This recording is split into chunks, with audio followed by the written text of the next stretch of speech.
We're traveling to a northern state, a place not only of fireworks and motorcycles, but of mystery. A journey into a wondrous land where it snows in the summer and income taxes cease to exist. A land of alien abductions and America's very own Stonehenge. Home to an infamous racehorse and a devilish monkey. That's a signpost up ahead. It says, live free or die. Your next stop, New Hampshire.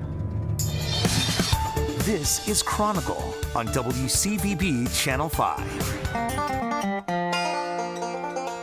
You never know what or who you're going to find on a New Hampshire back road. Today, we come across John and Linda Noon, friends to those with wings, and other means of taking flight.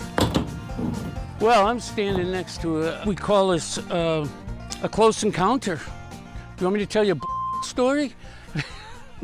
Because we got them all. The UFO belonged to a friend of mine, John Fitzgerald, and maybe Fitzpatrick, we'll just call him Fitzy.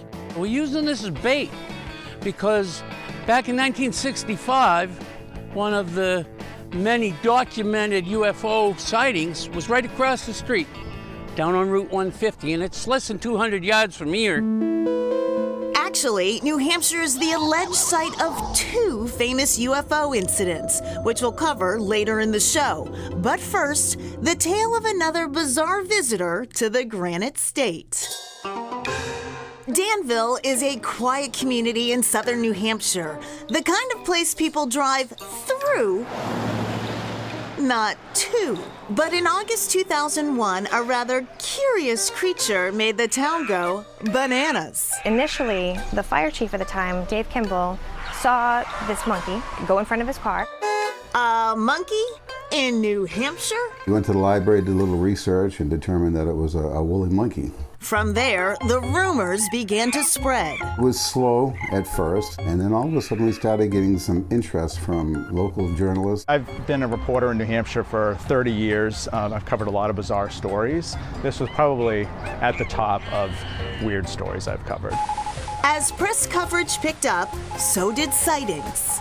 There was a little boy who talked about how he had a tree house and he was bringing peanut butter cookies out to his treehouse nut, but the cookies kept disappearing. So then once he heard about the monkey, he said, oh, it must be the monkey stealing my cookies. But where did this monkey come from? One of the stories that had been going around was that it was on its way to a testing facility, that this monkey escaped. The theory was that obviously somebody had it as a pet and it either got loose or they let it loose. The primate continued to prowl, its legend growing and shrinking. Initial report from the fire chief was that it was like this 8-foot monkey, but then when the animal control officer saw it, she said it was much smaller, maybe it was 3 or 4 feet. People saw this monkey, they thought it was the size of like King Kong. Somebody thinks it was like a spider monkey. So the size of the monkey changed. He described it as about 2 feet tall. The only unusual part was that it was wearing a muzzle. Soon, the tales turned a shade darker, with residents reporting missing chickens and livestock. And as the monkey grew more devilish, efforts to find it became more creative. So they did bring a female monkey to town to try to make monkey mating calls in hopes that that would attract the monkey, but she was not in the mood. Distinctly remember a couple of young teen boys that had propped up a plastic trash barrel with a stick and a rope tied to it with a banana under it, and they were bound and determined to get this monkey, and it was a sight to see. It was just hilarious.